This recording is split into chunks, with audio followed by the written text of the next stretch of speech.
Hola, este es el Draw My Life de Sócrates. Sócrates, filósofo griego considerado como uno de los más grandes tanto en la historia universal como en la occidental. Fue la figura principal de la transformación de la filosofía griega. Generó discusiones con todo el mundo en Atenas, tratando de averiguar si alguien tenía la idea de lo que estaba hablando. Sócrates nace en el 470 a.C. en Alopece, antigua Atenas, antigua Grecia, y fallece en el 399 a.C. en Atenas, antigua Grecia. Sócrates recibe una educación tradicional, literatura, música, gimnasia y se familiariza con la dialéctica y retórica de los sofistas. Al principio sigue el trabajo de su padre, un escultor, pero no termina en ese ámbito. Desde ese momento Sócrates se cuestionó un poco el pensamiento de los sofistas y por ello siempre debatía temas con ellos. Y de ahí viene su método, diferente a todos. Su objetivo principal fue darse cuenta de que la ciencia es la que busca el interior del ser humano.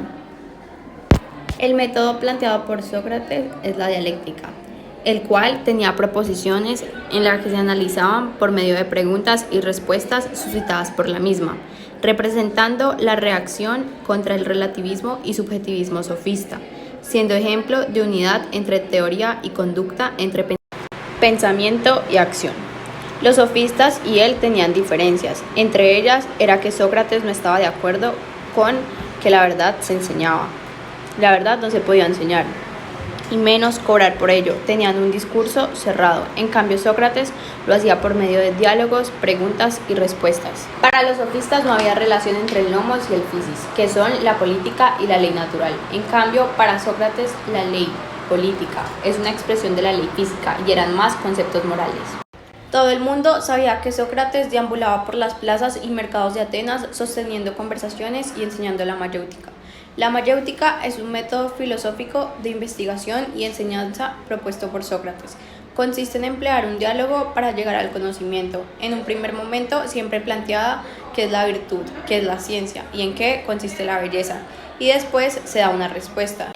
Con la frase solo sé que nada sé, como tal, Sócrates expresaba que la sabiduría no se basa en hacer conocimiento sobre algo, sino en declarar su ignorancia sobre diferentes saberes. No se describía como portador del saber, sí o no, sino como alguien con la voluntad de aprender cada día más, proponiendo que no se tiene la voluntad absoluta.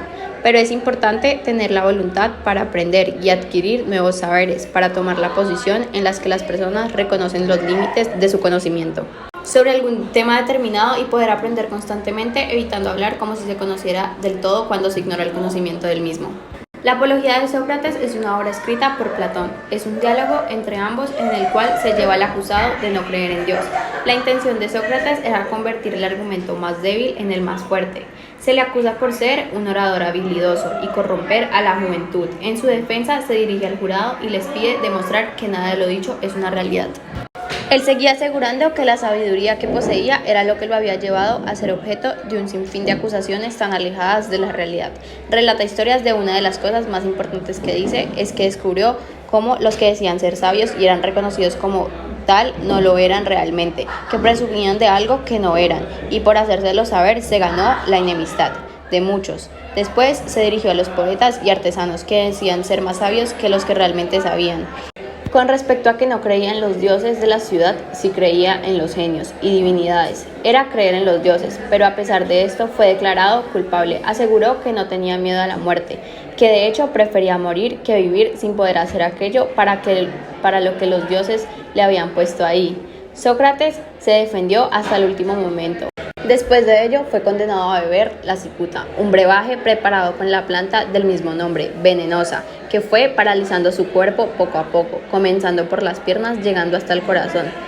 Finalmente se puede reconocer la importancia de Sócrates, debido a que éste mostraba el verdadero conocimiento de las personas, causando que éstas caigan en razón y se den cuenta de que realmente no tienen la razón como aparentan. Este es el fin del Draw My Life, por Tomás Caicedo, María Antonia León y María José Gómez. Noveno A.